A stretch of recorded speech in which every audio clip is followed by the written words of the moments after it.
Hello, today we're going to be looking at the top 10 best images in the book Volos Guide to Monsters for Dungeons & Dragons 5th edition. Number 1. I like this one, but it's not my favorite. I like the style of this book and how realistic the images are and like how well painted they look. Like they don't look just like generic images, they look like a lot of artistic detail went into it. In this one here, we see this man obviously hiding, obviously hurt, hiding from these, which really gives a sense that, this is a snapshot from someone's game. And you can just feel the fantasy adventure going on here. Number 2. This one is eerie. When I first saw this, I thought this was some in the sky, and then I realized this is a boat, so this is underwater. But it's just so menacing, and it's just this creature that is coming up is just so much bigger than this tiny boat that these people are sailing on. And it just invokes, like, oh my god, how are they going to get out of this one? And it sort of goes with that rule, like, never get on a boat in Dungeons & Dragons, because something like this is going to happen, and you're going to die. Number 3. This book goes into a lot about the beholders, which are these creatures with all the big eye and all the little eyes on their tentacles.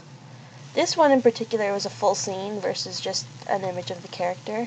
So that's why I picked this one, because it was an actual image. These kind of remind me of those fish that have a little light on the head that dangles down and they live in the bottom of the ocean. But I'm pretty sure that these creatures just float. They're not underwater. I'm not sure, but I really like this one for that reason, because it really was representative of the book.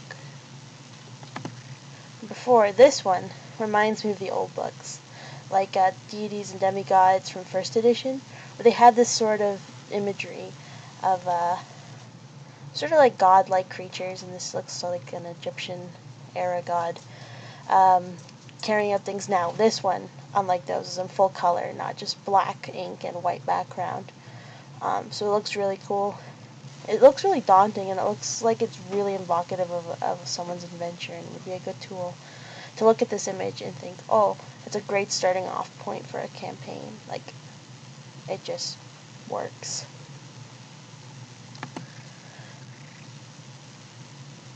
Number 5. This one is more of a long image, so I'll scroll up here to show you.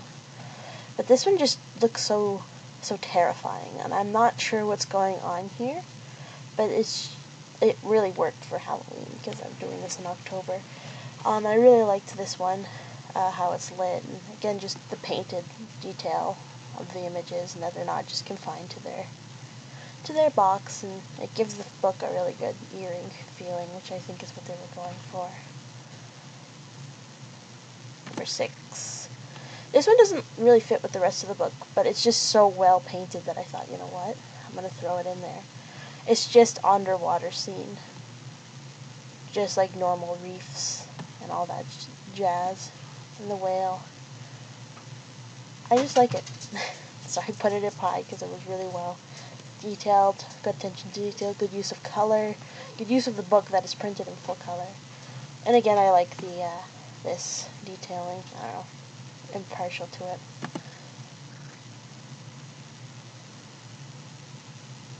Number 7.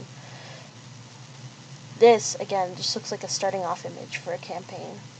This looks like it could be the title, or like the opening image of that the DM uses to intrigue the players. It's such high level of detail. I'm not sure, again, what's going on in this image, or what it was intentioned for. But yeah, you could just tell that this is just a place where some stuff has gone down. And look, it's still being defended by its warriors up above. I like these spikes. It invokes, like, it's been taken over and changed, versus that's how it was built, because they've sort of grown out of it, which I find really interesting. Number 8. Now, I really like this. I like the colors. I like the level of detail. I like the painted aspect. I like how big the image is. It takes up the whole half of the page, the top half, and it just is so eerie. It reminds me of Bloodborne, and in that section where they're, all of them sections, except this one's more green, obviously, but yeah, really, I saw this one, and this is actually the image that inspired me to do this list. And number 10, or was that 9? Whatever. This image. This image is truly horrifying. I had never seen an image in a D&D book that was this graphic, this vile. It's a dissection of a mind flayer, which is already one of the scariest monsters in the Dungeons and Dragons game / universe. And here it is, just bloody, dissected or vivisected, gruesome. Oh my. I think I may have messed up the numbering for these, but this is, they went from worst to best in terms of which I found the most appealing when I flipped through the book, and which were most appealing to start a campaign from. Like, you see this, you're thinking, this is sci-fi, this is a good base for a sci-fi Dungeons and Dragons adventure. You look at this, you're like, Witch's Coven, that's a good starting point for a DM. This, a battle. This, a water campaign, which also works for this one. These could work together. Yeah, really love this book, really love its artwork, and I hope you liked this list, and if you did, like and subscribe. Thanks, bye.